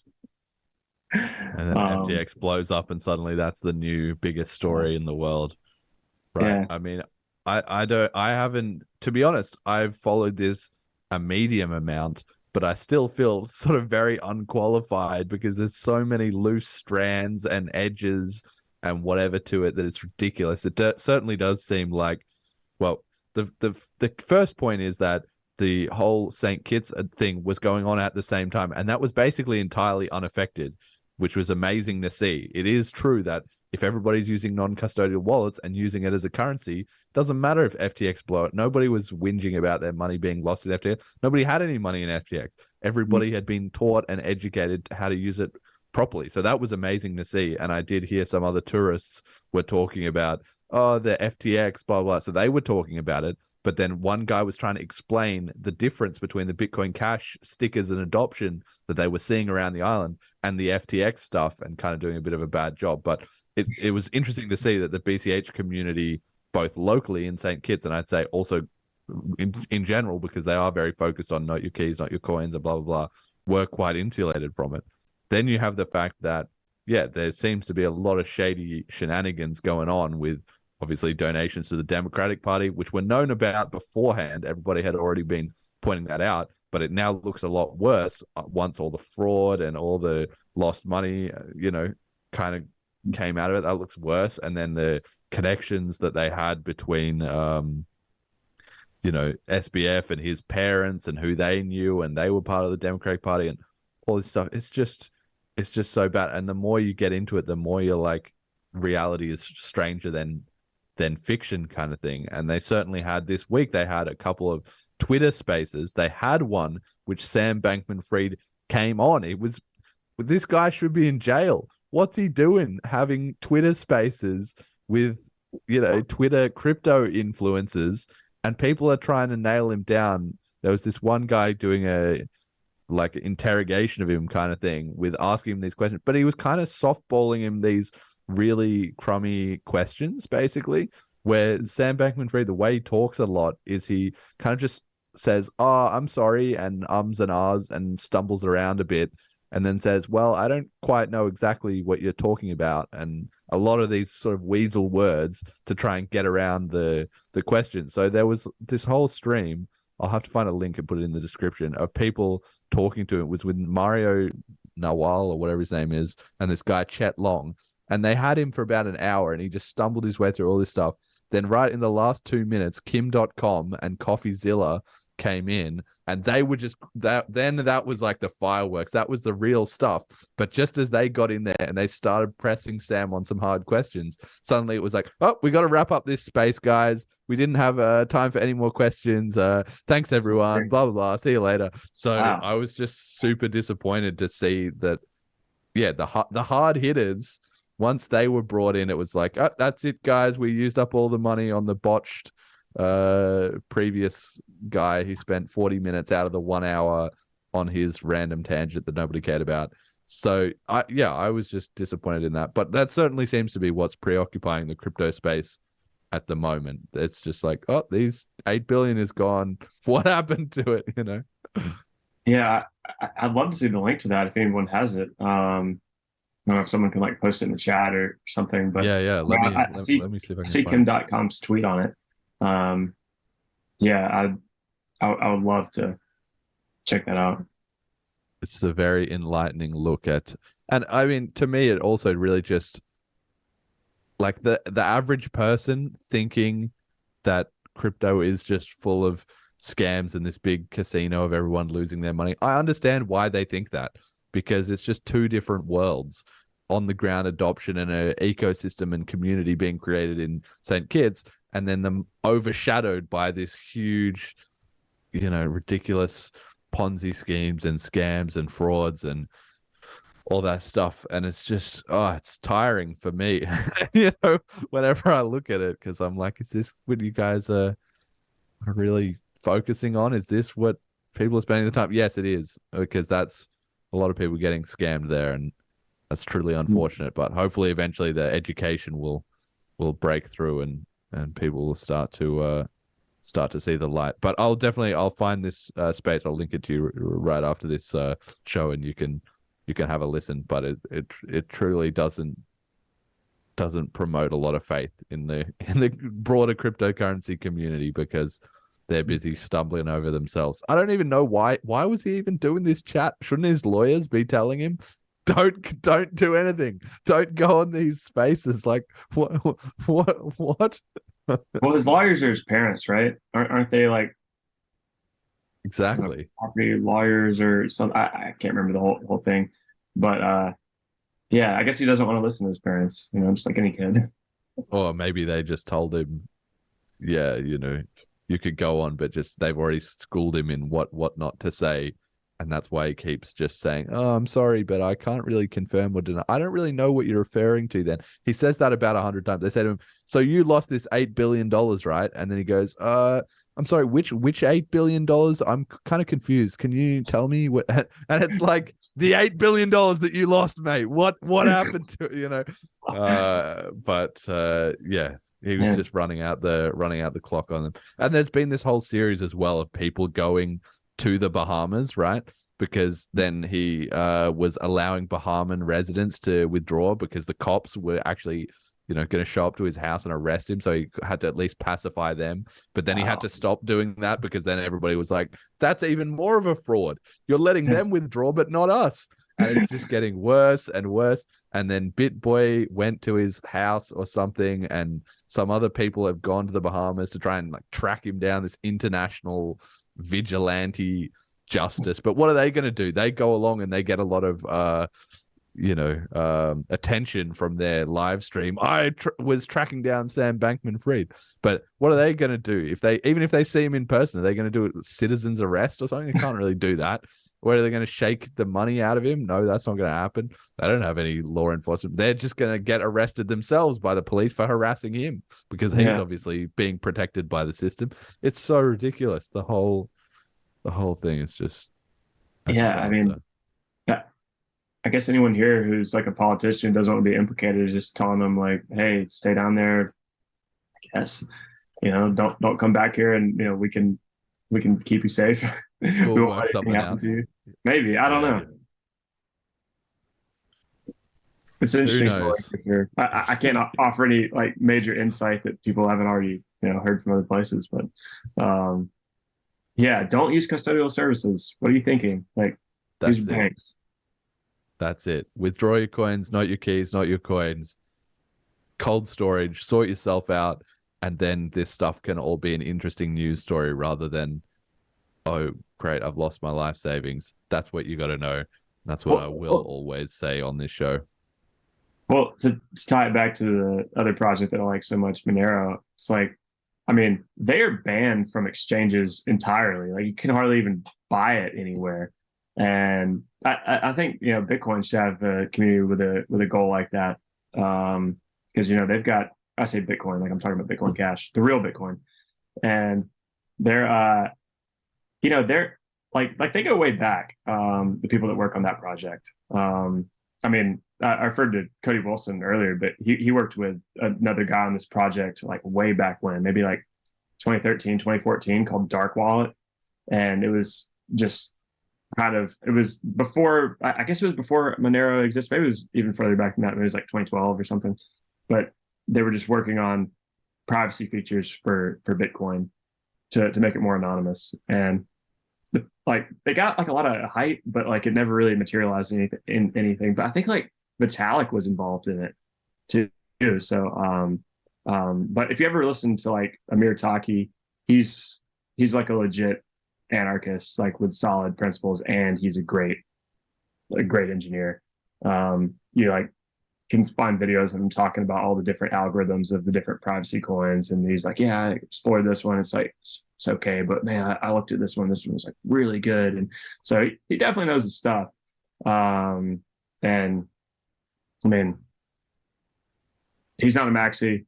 I'm not sure how he got to working with Cody Wilson, because Cody Wilson's a maxi, but now I guess it was when Amir was trying to make pull requests to the Bitcoin Core repository, and then he got shut down. They weren't even letting him, and he got pissed. So I guess he just went to work on whatever he actually could work on. And he's a talented guy, so he was in it really early. I don't know what he's been up to recently. I definitely recognize his name from back in the day, and he was living in some kind of abandoned house in Spain or something like that. And I think Vitalik went to visit him or something like that. This is some very deep crypto lore here. Yeah, you should. They have a documentary that they did. It was on Cody Wilson and Amir. It was called The New Radical, and I think it's I don't know, $10 on YouTube or something. But it was, and maybe you can find it another place. But it was it was really cool. I mean, like they were going to those abandoned warehouses where Amir just like had a mattress on the floor. I was like, man, is this how this guy lives? But I don't know, the videos I've seen of him lately, it looks like he's gotten better living conditions. So I'm not sure he lives like that anymore. Started from the bottom, the true, crypto anarchist dream there. I mean, I guess I didn't even go on. explain. Like, sorry, I got so off topic because I just wanted to talk No, carry on. This is good. This is just a chat. Just talk about like some of my introduction into the space. But it was way back when, like Cody Wilson talks about this in his book. It's called "Come and Take It," and it's about him like creating the plans for the first 3D printed gun that he put online. And the government sued him to take it down, but and like initially before the government sued him, he was trying to raise money on Kickstarter, on I think Indiegogo was the name of a fundraising site at the time. I'm not even sure if it's still around, but he was trying to raise money on these platforms and not even really getting that much funding. But the fact that they shut it down made everyone aware of it. And so everyone was like, we got to send him money. And so way back in 2012, all these people were like, send Cody Wilson Bitcoin. And there were some people, it was like, send him 1776, like 17.76 or 1.776. And some people were sending like 17 Bitcoin to him. And he did really well because of that. So I don't know how much of it like stayed in the project. And I don't know if you ever follow the news about him. He's got tons of people suing him, but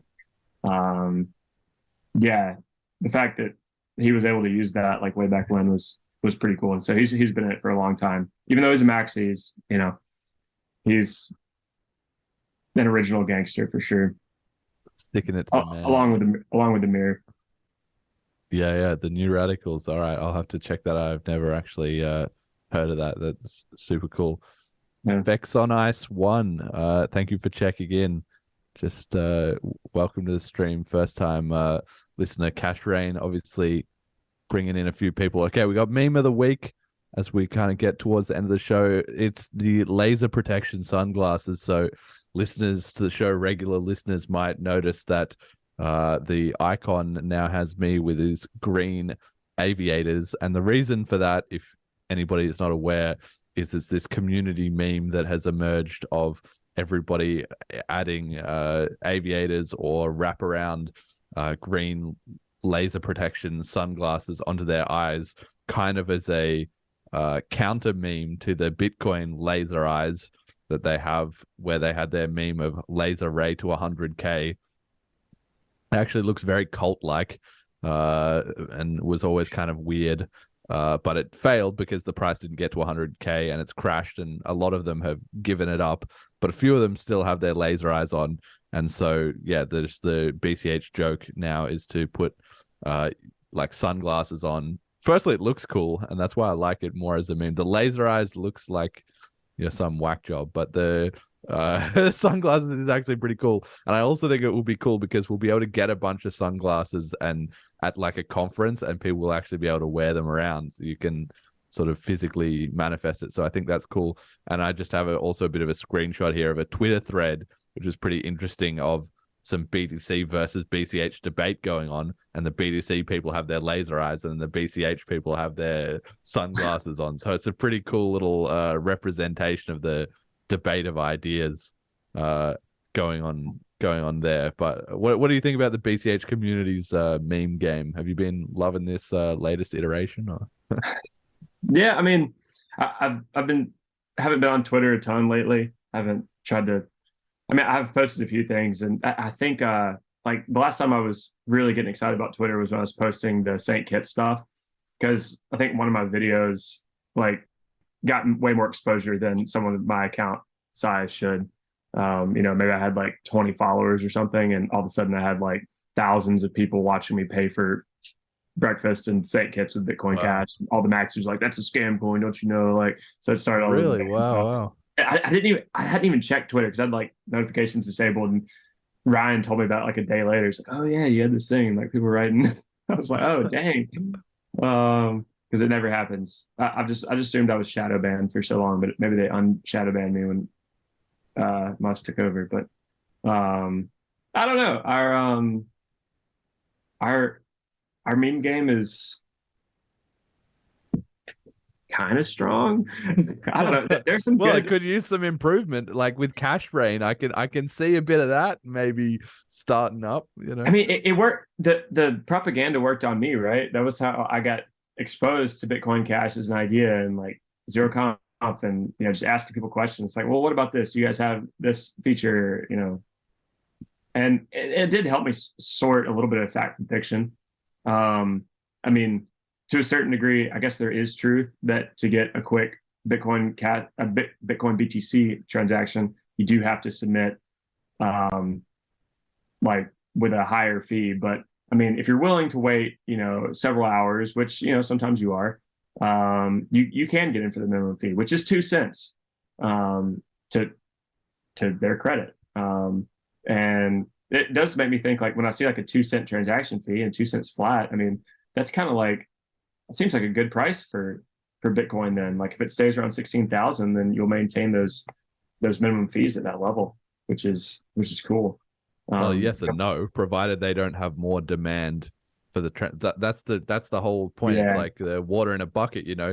Everything's fine. There's not too much sloshing out over the edge, but as soon as there's more demand, then suddenly the fees just rocket up because suddenly it becomes really competitive. And so then what does that do? Well, then that pushes people to go, actually transacting with BTC is crap, and then they go and find alternative solutions, and that brings it back down to that stable level. So that's why I think it's really interesting that BTC people always say, no, it's fine, I use it and it's like tolerable, but that doesn't actually mean it's good. All that means is that you've just capped your growth, because any growth beyond this immediately makes it unusable.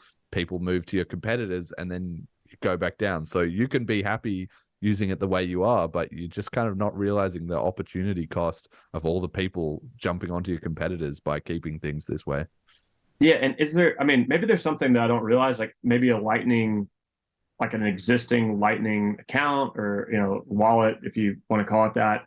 Can it set up another Lightning wallet without doing a transaction on chain?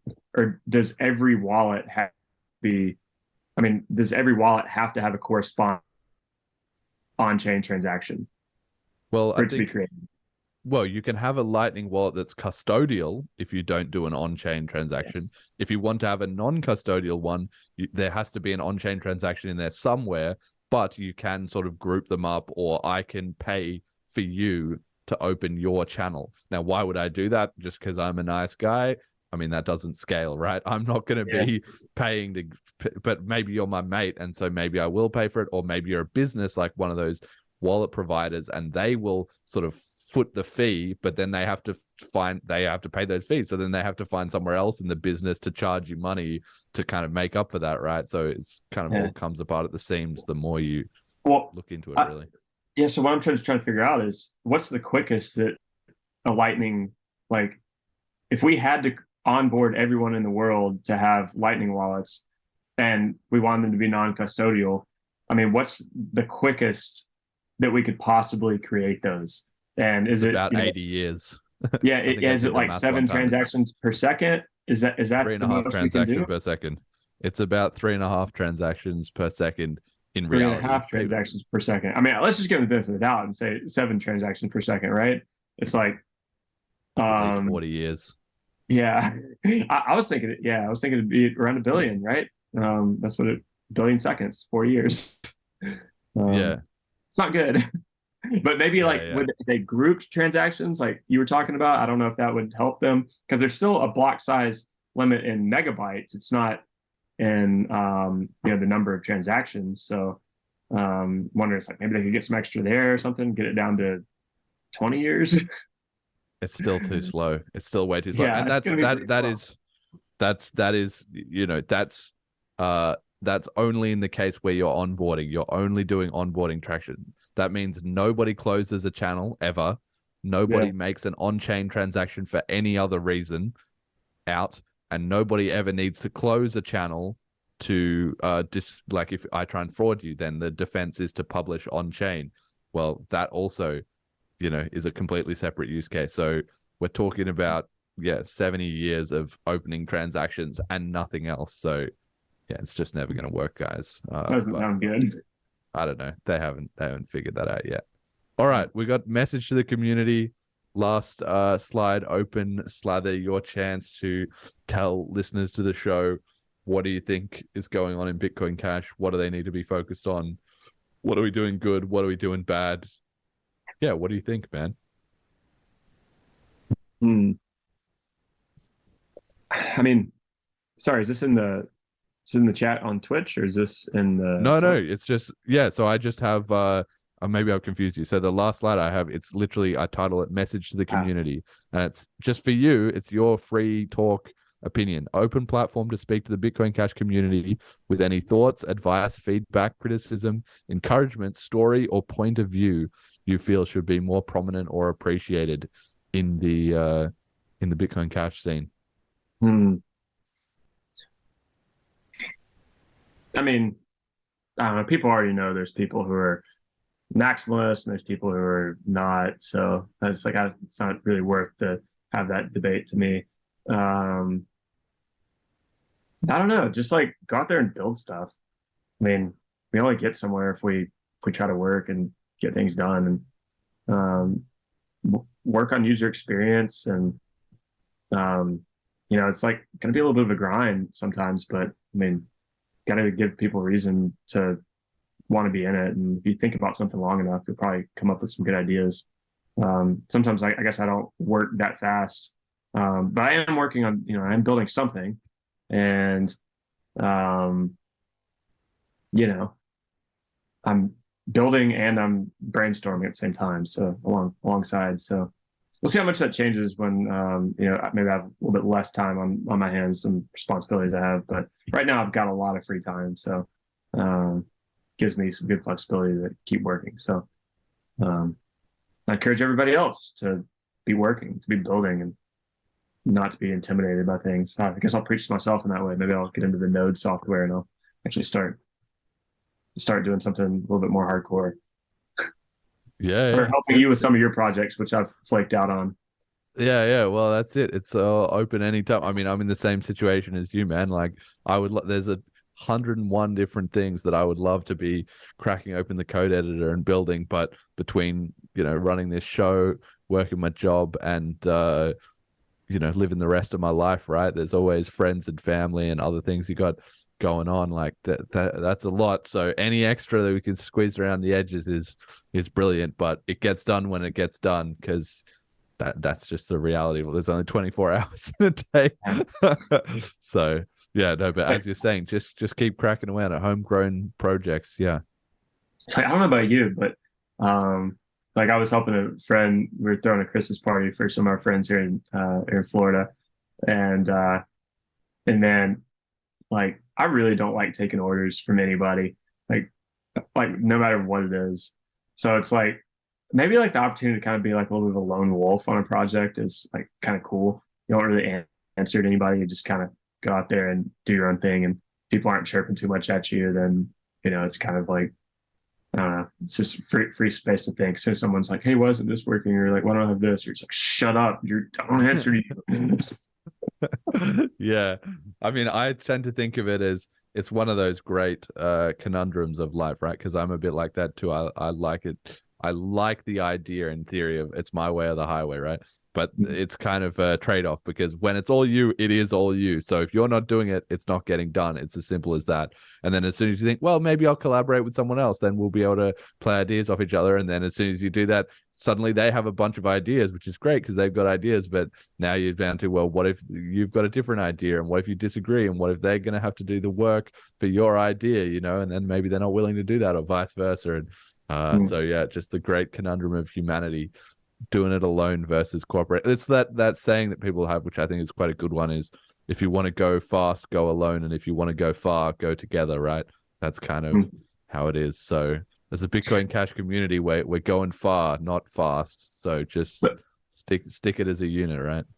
But it's pretty cool, your background, and that you're doing this podcast, because when I think about like, are there any BTC podcasts that are like this technical, or that can go as technical as you can go? I mean, Peter McCormack, he definitely can't go as deep as you can go. I think he like just found out what an XPub was or something. And and Stefan Livera sounds like he's a little bit more competent. But I mean, it sounds like you could, actually make stuff. And I'm not sure. I'm not sure if Stefan could. I mean, maybe he can. Maybe he'd school and be like, yeah, I can do this, and I've built all this stuff, and maybe I don't know. But in any case, there aren't that many technical podcasts out there, so it's pretty cool to be able to go to that level. Even if a lot of people, I mean, maybe it'll be over a lot of people's heads, but I mean, to the faithful remnant, it won't be. The faithful remnant. I love it. Exactly. You're exactly right. And that's what it is. I mean, I have had like, not exactly criticism, but so people have said a couple of times like, oh, there's parts of this that is just going over my head. But I think it is, so it's important to sort of strike a balance. I mean, crypto is a technical project in one sense. Bitcoin Cash fundamentally is a software project. If you don't have the software, you don't have anything. But on the other hand, there is obviously the economics, and there's the philosophical side to it, and there's the social side to it, and there's the merchant adoption and all this stuff, right? So there's every different angle to it. So I try and keep it at it is a fairly in-depth technical thing, or I allow that to kind of go on the show, and I think that's good, and I think it does add credibility to sort of my opinions and for the listeners. But at the same time, there's also been demand for some kind of shorter form content or some other summaries or something a bit more accessible. So that is in the back of my mind. I don't want to change this because this is already working and the people who enjoy it really enjoy it. So I want to keep that going, but I will eventually come up with some other way of packaging, like you were saying about doing a half-hour podcast. It was a bit more like easy to follow. Like that could be another thing we could explore at some point, I guess.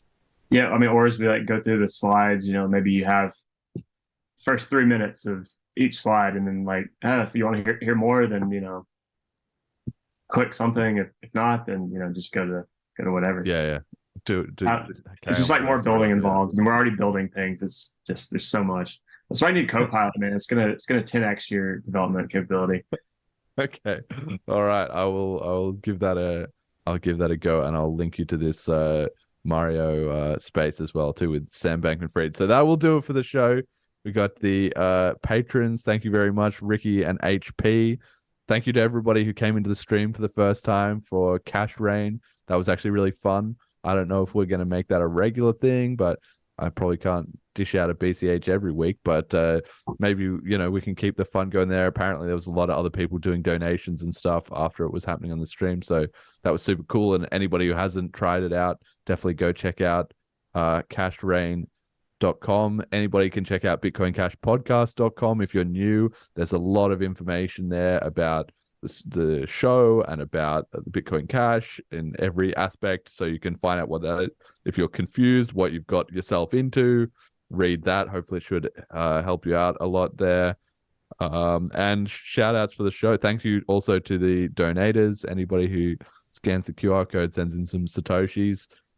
David, do you have a shout out? Where can people find more of you, or anyone else in the community you want to give a shout out to? Well, I'm David Hudman on Twitter. I have a website, davidhudman.com. There's a donate button, Bitcoin Cash, if you want to send me some free sats. But you should send those to Jeremy. He's doing all the work. I just kind of showed up. So it's like, and now like I stopped to wait for my website to update. I think you have to go to the Bitcoin Cash Register app now, or Bitcoin Cash Register button, and then go to the donate page, then click the donate. Like there's a second step now. I took donate off the front page, but I moved it back. But now I'm waiting for my Route 53 things to sync across the globe for everybody to be able to get the latest. So it's yeah, man, that platform's garbage on Route 50 on AWS. Yeah, follow me on Twitter, David Hudman. I'm David Hudman on Instagram. I have a YouTube channel. It's also David Hudman. Should be pretty easy to find. We'll get all those links in the description. Not a lot of David Hudmans out there. So Yeah, well, a common first name, but you got the nice combo with the last name. So Yeah, nice. it almost sounds common because it's not that far from Hudson. Yes. But it's like Hudson, but he grew up and became a man. Hudman. Yeah, that's right. So yeah, the real top dog here. The real all those David Hudsons, sit down, because you got another thing coming. You're just pretenders to the throne. The Hudman. That's it. Jet, any shout outs from you? You've been pretty quiet over there. Nothing really new, I would say.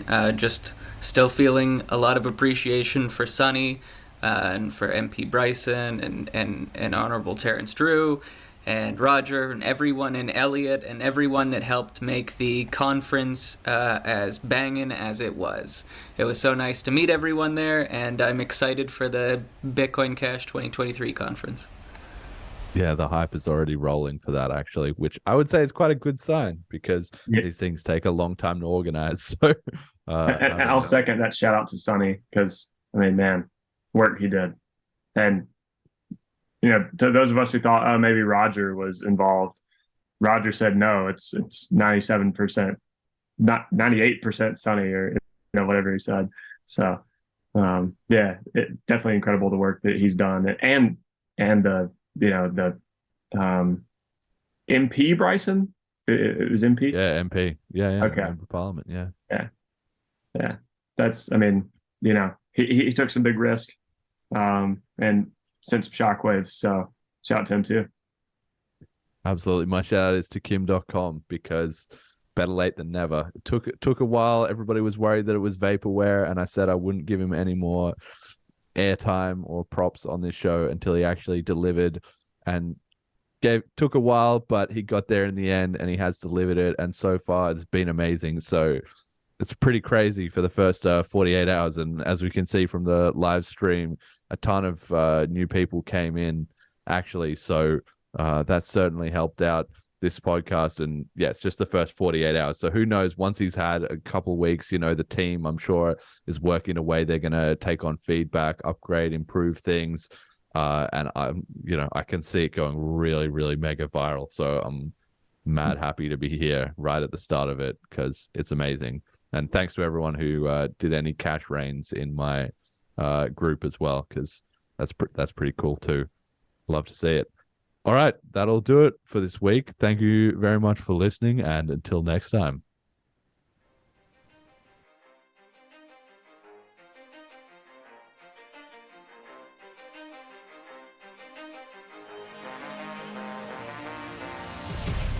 The greatest story the world has ever known. The rise and rise of Bitcoin.